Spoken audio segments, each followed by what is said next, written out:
विज्ञान भाग 2 पाठ 4 हरित ऊर्जा की दिशा में आपका स्वागत है। हम इस पाठ में विद्युत ऊर्जा निर्मित के बारे में अध्ययन कर रहे हैं।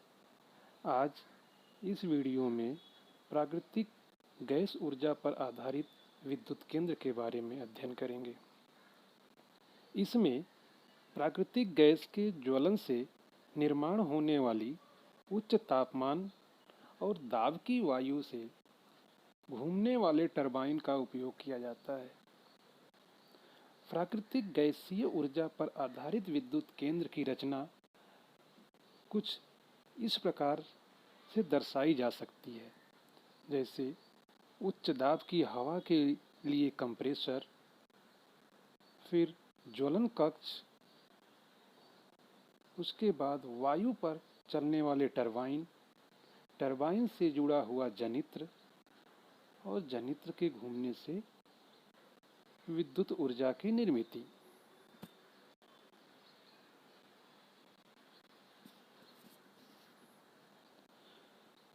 प्राकृतिक गैस ऊष्मीय आधारित विद्युत केंद्र में मुख्यतः 3 भाग एकत्रित हैं। कंप्रेसर की सहायता से ज्वलन कक्ष में उच्च दाब की हवा प्रवाहित की जाती है।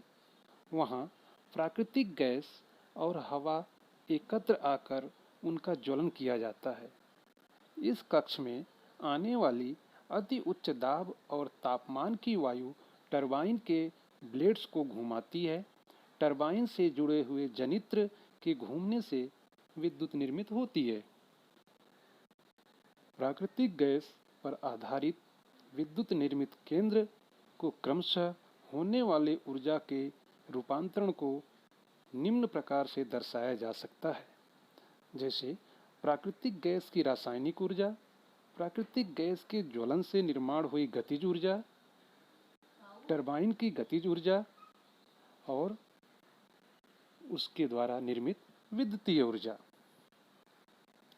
कोयले पर चलने वाली विद्युत निर्मित केंद्र की अपेक्षा प्राकृतिक गैस पर चलने वाला विद्युत निर्मित केंद्र की कार्यक्षमता अधिक होती है। इसके अलावा प्राकृतिक गैस में सल्फर नहीं होता, अतः ज्वलन से प्रदूषण भी कम होता है। प्राकृतिक गैस पर आधारित विद्युत निर्मित केंद्र की रूपरेखा कुछ इस प्रकार होती है।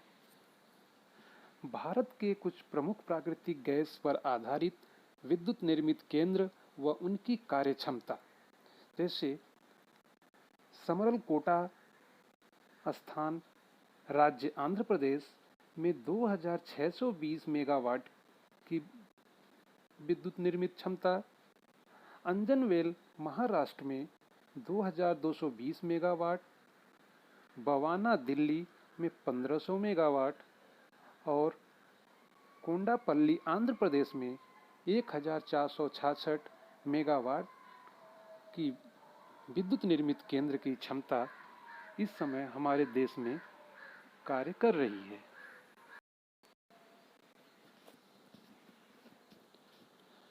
विद्युत निर्मित प्रक्रिया व पर्यावरण। विद्युत निर्मित करते समय कोयला, प्राकृतिक गैस जैसे खनिज ईंधन या यूरेनियम अथवा प्लूटोनियम जैसे परमाणविक ईंधनों का उपयोग करके ही विद्युत निर्मित की जाती है। यह पर्यावरण स्नेही नहीं है, अर्थात इन ऊर्जा स्रोतों का उपयोग करके विद्युत निर्मित करने से इनके उपयोग के कारण पर्यावरण पर दुष्परिणाम हो सकता है।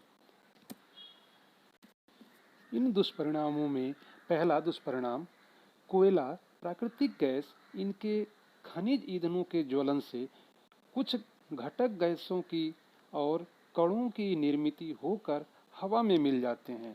इससे हवा प्रदूषित होती है।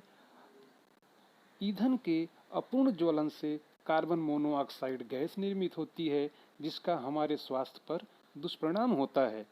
ईंधन के ज्वलन से निर्मित होने वाली कार्बन डाइऑक्साइड की मात्रा वायुमंडल में बढ़ने से पर्यावरण पर दुष्परिणाम होता है।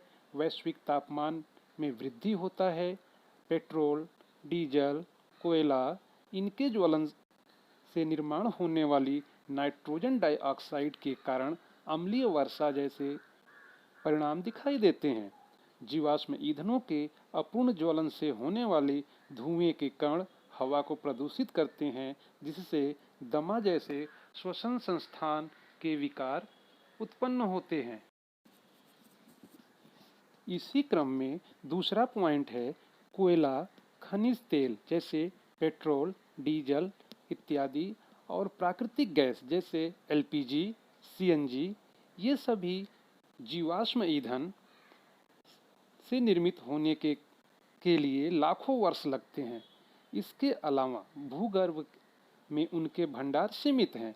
ऐसा कहा जाता है कि जिस गति से हम ईंधन के भंडार का उपयोग कर रहे हैं, उस गति से कोयले का वैश्विक भंडार अगले 200 वर्षों में तथा प्राकृतिक गैसों का भंडार अगले 200 से 300 वर्षों में समाप्त हो जाएगा। तीसरा दुष्परिणाम परमाणु ऊर्जा के उपयोग से बनने वाली परमाणविक कचरे को निष्कासित करने की समस्या, दुर्घटनाओं में होने वाली संभावित हानि की संभावना इत्यादि खतरों की चर्चा हम कर चुके हैं। इन सब बातों को ध्यान में रखकर खनिज ईंधनों और परमाणु ऊर्जा से प्राप्त होने वाली विद्युत पर्यावरण स्नेही नहीं है।